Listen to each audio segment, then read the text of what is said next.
Students, welcome back to our YouTube channel. आज का ये वीडियो हमारा होने वाला है बहुत ही खास, क्योंकि मैं बताने वाला हूँ आपके पूछे गए सारे क्वेश्चंस जो आपने मुझसे कमेंट सेक्शंस में पूछे थे या व्हाट्सएप पे पूछे थे। मैं आज सारे क्वेश्चंस आपके लिए सॉल्व करने वाला हूँ। तो आपके सारे क्वेश्चंस के बाद नेक्स्ट टॉपिक बिल्कुल क्लियर हो जाएगा। Let's start our first question. Locate root 2 on the number line. ये locate on the number line वाले क्वेश्चन मेरे से बहुत सारे स्टूडेंट्स ने पूछा है। मैं उम्मीद करता हूँ कि इसके अलावा भी जिन्होंने पूछा है उसके अलावा भी बहुत सारे स्टूडेंट्स को इसमें प्रॉब्लम होगा, तो सब लोग बहुत ध्यान से देखेंगे। ये एक पैटर्न है, ये क्वेश्चन रूट 2 हो सकता है, रूट 5 हो सकता है, रूट 10 हो सकता है, डिफरेंट काइंड्स ऑफ नंबर्स हो सकते हैं, बट पैटर्न सेम रहने वाला है। तो आप तरीके को सीखने में ज़्यादा ध्यान देंगे, नंबर चेंज करेंगे उससे कोई फ़र्क नहीं पड़ता है। इस टाइप ऑफ क्वेश्चन को बनाने के लिए हम लोग अप्लाई करते हैं पाइथागोरस थ्योरम। याद होगा आपको पाइथागोरस थ्योरम। पाइथागोरस थ्योरम हम लोग अप्लाई करते हैं in a right angle triangle. ठीक है, if you remember that in a right angle triangle,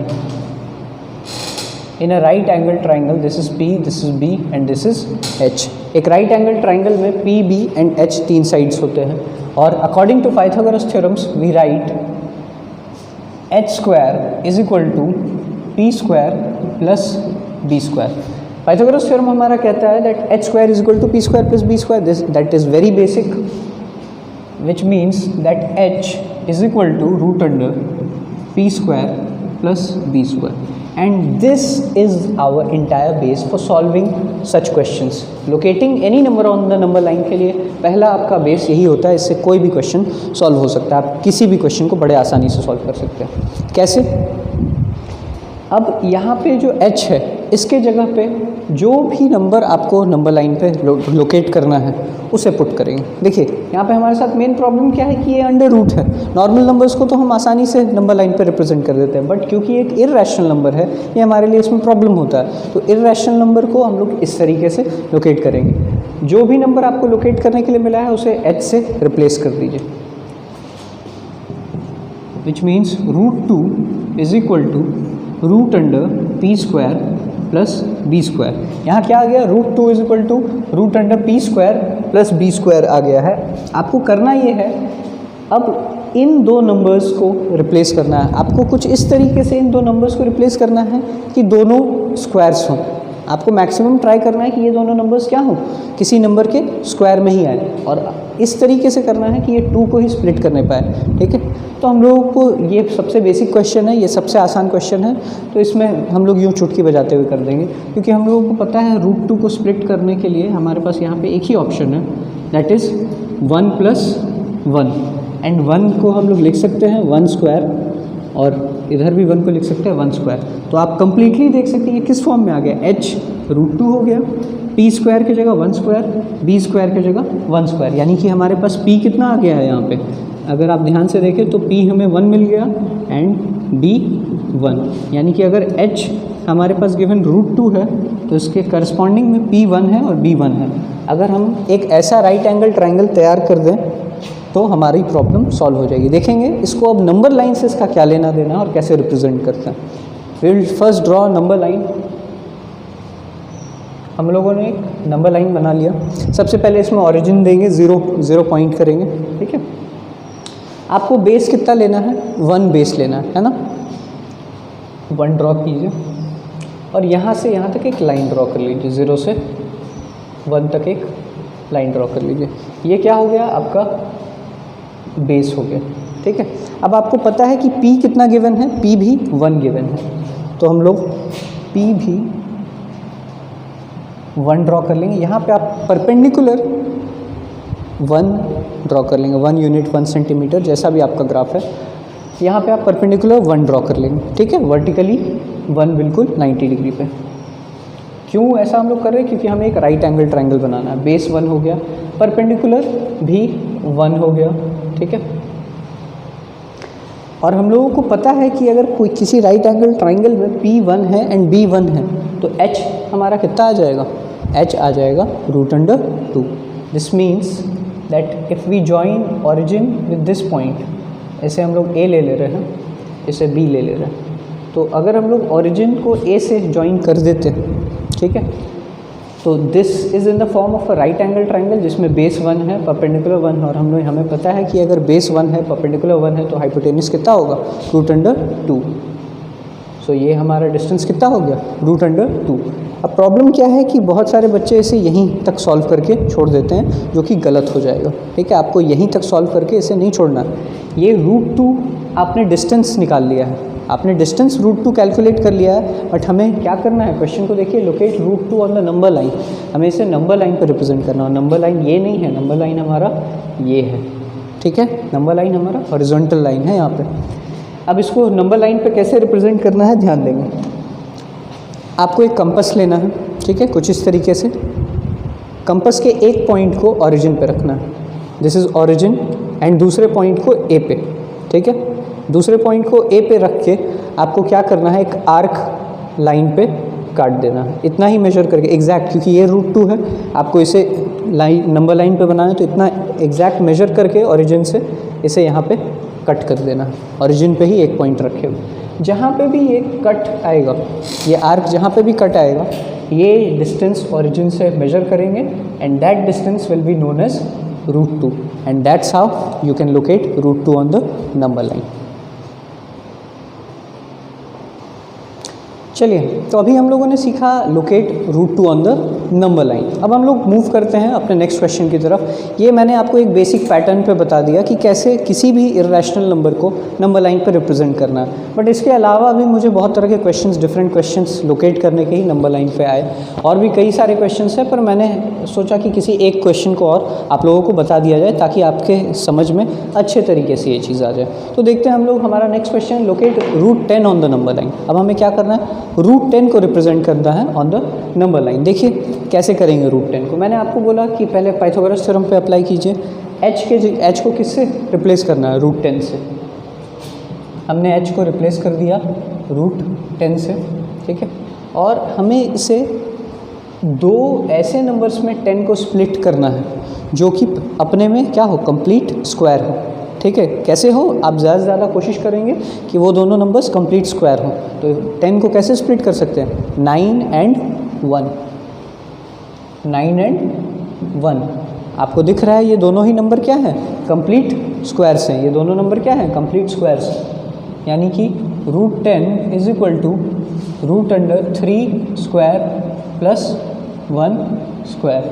अब आप देख सकते हैं क्लियरली कि यहाँ p स्क्वायर की जगह 3 है एंड b स्क्वायर की जगह 1 है। किसी को भी आप p ले सकते हैं, b ले सकते हैं, कोई दिक्कत नहीं, इन दोनों में इंटरचेंज चलता है।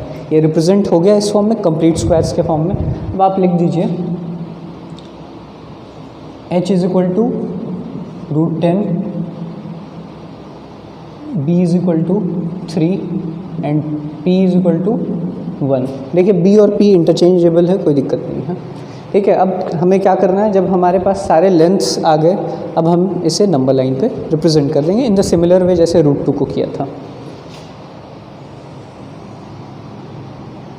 सबसे पहले हम लोग ओरिजिन बनाएंगे, यहाँ से बेस 3 बनाना है, तो 1 2 एंड 3, यहाँ से 3 तक आप मेजर कर दीजिए। ठीक है, 3 तक मेजर किया तो ये क्या हो गया आपका, ये बेस बन गया।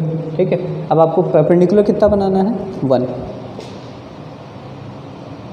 यहाँ से 1 आप परपेंडिकुलर बना दीजिए।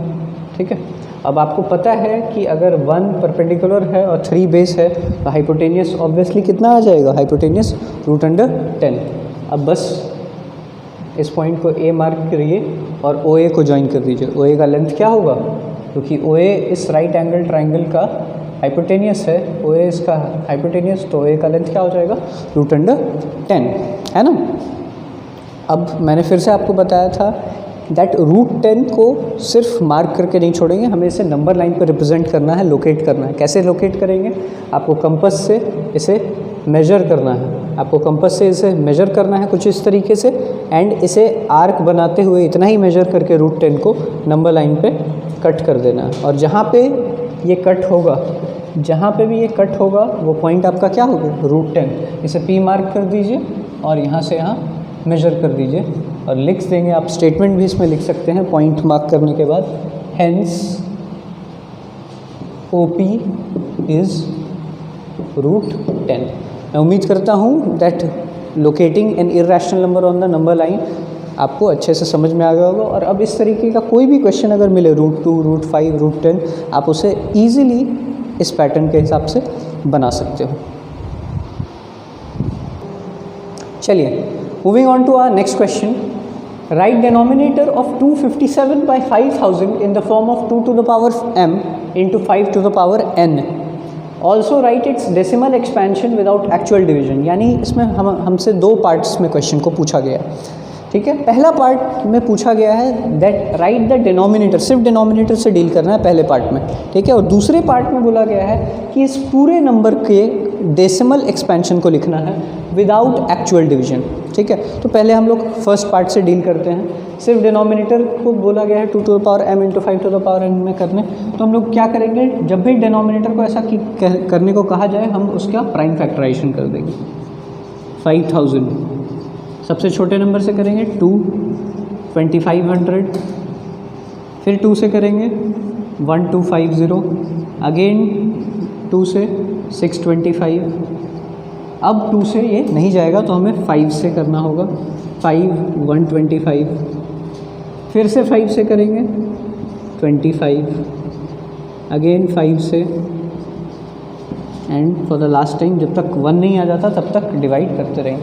तो अब हम लोग क्या कर सकते हैं, इससे लिख सकते हैं 5000 इज इक्वल टू, देखिए सिर्फ 2 और 5 के फॉर्म में आ चुका है। 5000 is equal to 2 to the power 3 into 5 to the power, कितने बार है 5, 1 2 3 4, 2 to the power 3 into 5 to the power 4।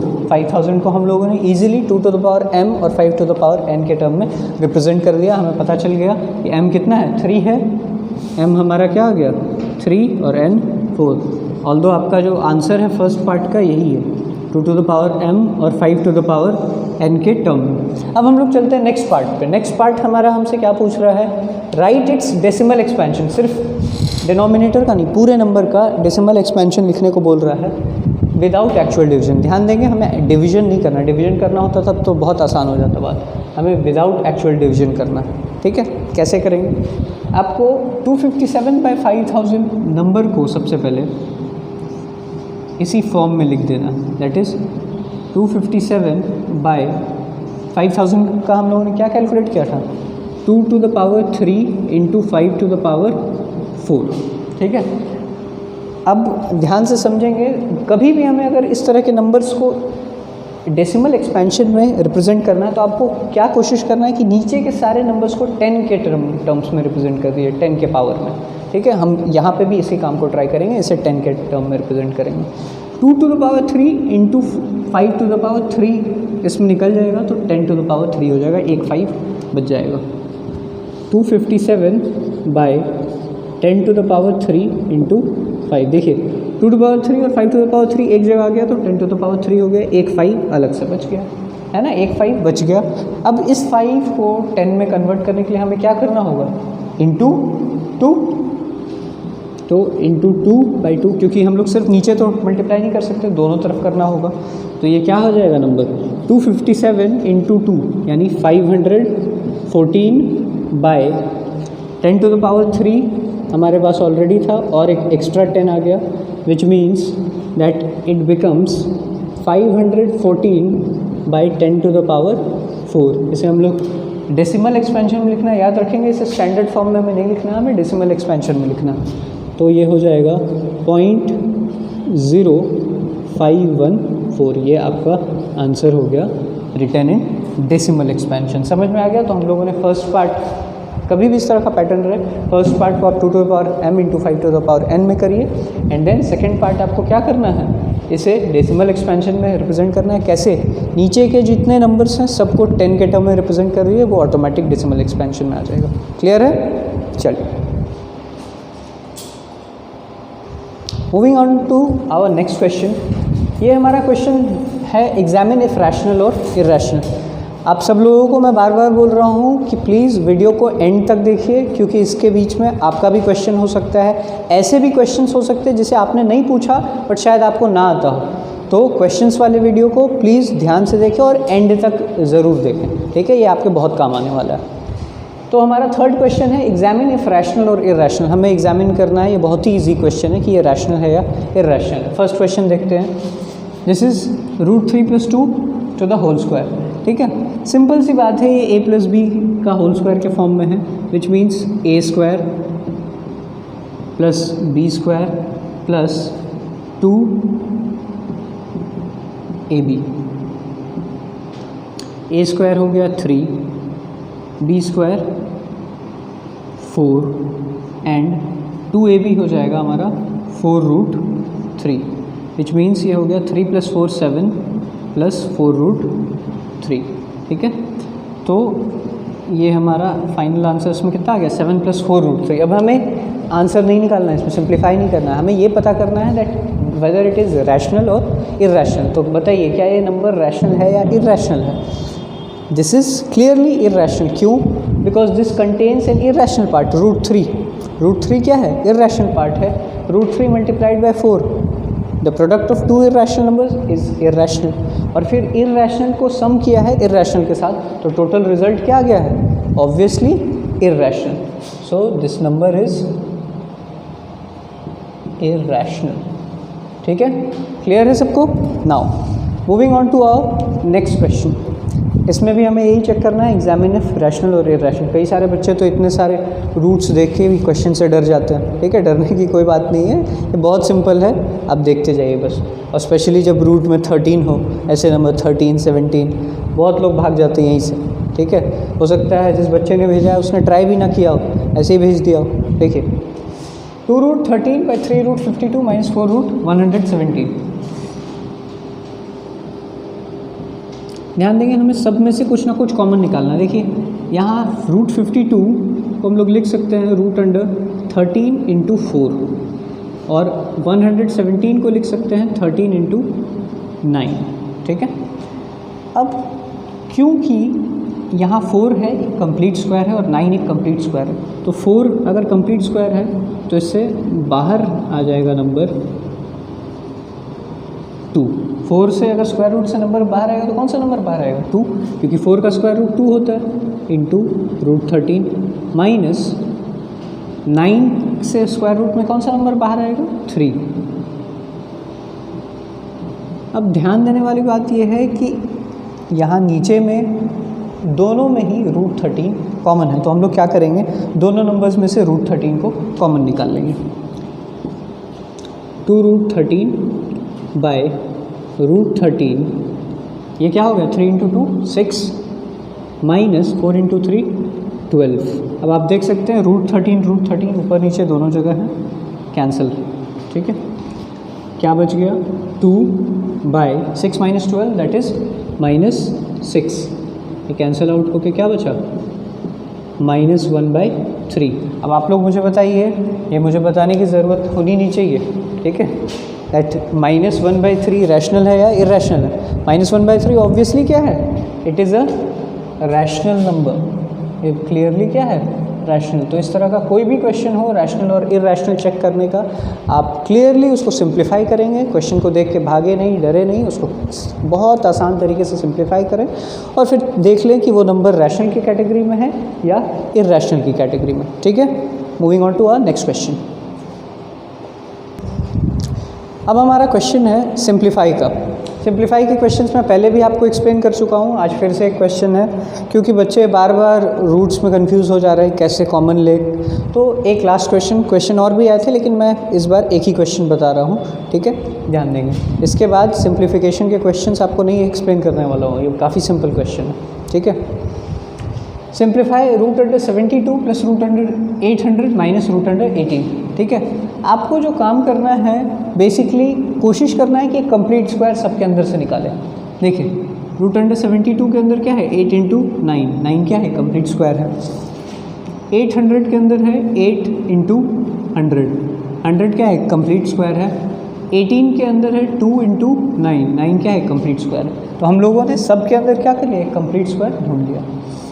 अब ध्यान देंगे, 9 से बाहर आ गया 3, ये हो गया 3√8 प्लस 10√8 माइनस 3√2। 9 से बाहर कितना आ गया? 3 बाहर आ गया।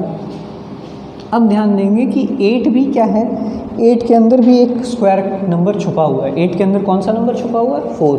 हमें पता है कि 8 को हम लोग कैसे रिप्रेजेंट कर सकते हैं? 4 × 2।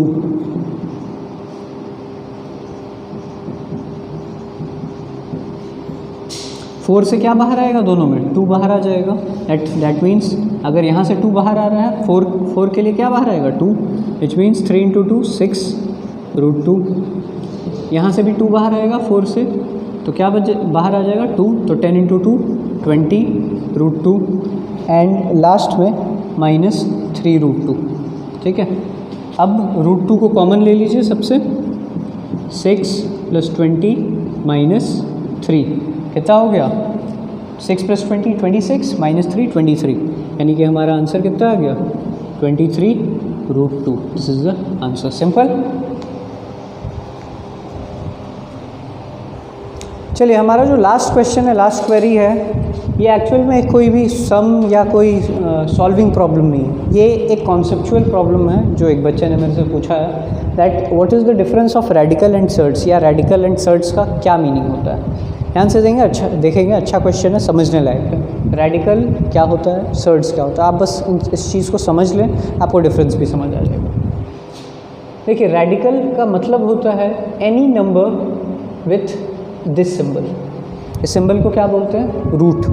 ठीक है, ये स्क्वायर रूट हो सकता है, क्यूब रूट हो सकता है, किसी भी तरह का रूट हो सकता है, कोई ज़रूरी नहीं है सिर्फ स्क्वायर रूट होना। ठीक है, any number with this symbol is called radical. For example, अगर मैंने लिख दिया √2, ये क्या है? एक रेडिकल है। √3, स्क्वायर रूट 3 है, ये स्क्वायर रूट 4, ये सब क्या है? रेडिकल्स है। अगर मैं क्यूब रूट 5 लिखता हूँ तो ये भी क्या है? एक रेडिकल है। क्यूब रूट 9 रेडिकल है।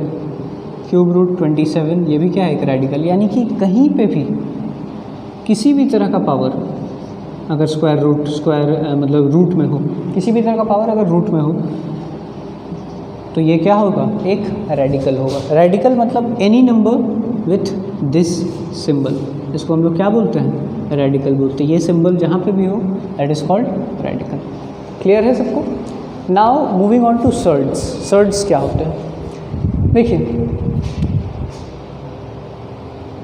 सर्ड्स रेडिकल से ही रिलेटेड चीज़ है, बट थोड़ा सा डिफरेंट है। बहुत लोगों को मिसकॉन्सेप्शन है that surds and radicals are the same thing. No, they are not the same thing. पहली चीज़ मैं ये क्लियर कर दूँ, surds and radicals are not the same thing. अब ध्यान देंगे, सर्ड्स का मीनिंग क्या है? सर्ड्स आर सच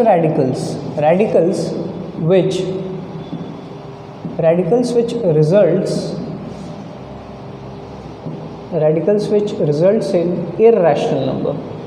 ऐसे रेडिकल्स जिनका रिजल्ट क्या होता है? Irrational number. वो फाइनली एक इर्रेशनल नंबर हमें देते हैं। जैसे कि मैं आपको यहाँ पे कुछ एग्जांपल्स दिखाने वाला हूँ। ये सारे रेडिकल्स हैं। अब इनमें से सर्ड्स कौन कौन से हैं हम वो देखेंगे। हाँ, इसका मतलब क्या है कि वैसे रेडिकल्स, ठीक है, सर्ड्स बस वैसे रेडिकल्स को बोलते हैं जो हमें क्या देते हैं? Irrational number. यानी रूट के अंदर का एक ऐसा नंबर जो हमें कैसा नंबर दे दे? इर्रेशनल नंबर दे दे, जो रैशनल नंबर ना हो। ध्यान देंगे, क्या √2 एक सर्ड है? हाँ, √2 एक सर्ड है, क्योंकि √2 क्या है? एक इर्रेशनल नंबर। ये रैशनल नंबर नहीं है। √2 का एग्जैक्ट वैल्यू हमारे पास नहीं होता है, क्योंकि वो क्या हो, ये एग्जैक्ट वैल्यू नहीं होता है, ये एक इर्रेशनल नंबर होता है। √3 सर्ड है? बिल्कुल है। ठीक है, √2 √3 सर्ड है, लेकिन क्या √4 सर्ड है? नहीं, √4 सर्ड नहीं है, क्योंकि √4 का वैल्यू हमें पता है क्या होता है। √4 का वैल्यू +-2। आप +2 लो या -2 लो, दोनों ही क्या है? रैशनल नंबर है। ठीक है, तो वैसे रेडिकल्स जिनका वैल्यू एक इर्रेशनल नंबर हो, सिर्फ उनको हम लोग क्या बोलेंगे? सर्ड बोलेंगे। क्लियर है? अब यहाँ के भी कुछ एग्जांपल्स मैं आपको दिखा दूँ। क्यूब रूट ऑफ 9 ये क्या होगा? एक इर्रेशनल नंबर है। ठीक है, क्यूब रूट ऑफ 5 एक इर्रेशनल नंबर है, लेकिन क्यूब रूट ऑफ 27 में अगर आपसे पूछूं, क्यूब रूट ऑफ 27 ये क्या है? 3 होता है। ठीक है, यानी कि 3 क्या है? एक रैशनल नंबर है। सो ये जो नंबर्स मैं इस तरफ लिख रहा हूँ ये सर्ड नहीं है, दीज आर नॉट सर्ड्स, और ये सब क्या है? सर्ड्स हैं। क्लियर समझ में आ रहा है क्या होते हैं सर्ड्स? अब मैं आपसे पूछता हूँ 4 √16 क्या ये एक सर्ड है या नहीं है? है? नहीं, ये भी सर्ड नहीं है, क्योंकि 4√16 का वैल्यू क्या होता है? 2 होता है, ठीक है। और 2 क्या है? एक रैशनल नंबर है, दैट्स वाई ये भी सर्ड नहीं है। तो सर्ड्स कौन कौन से हैं? क्यों है, कॉन्सेप्ट क्लियर है। रेडिकल्स क्या होते हैं? सर्ड्स। उम्मीद करता हूँ कि आज के सेशन में सबके जितने डाउट्स थे सब अच्छे से क्लियर हो गए हैं। आप लोग बनाते रहिए क्वेश्चंस। नेक्स्ट डे भी आपको जितने तरह के प्रॉब्लम्स होते हैं मुझे कमेंट सेक्शन में दीजिए या व्हाट्सएप पे भेजिए, कैसे भी आप मुझसे डाउट्स क्लियर कर सकते हैं। पढ़ते रहिए। Stay at home, stay safe, study please.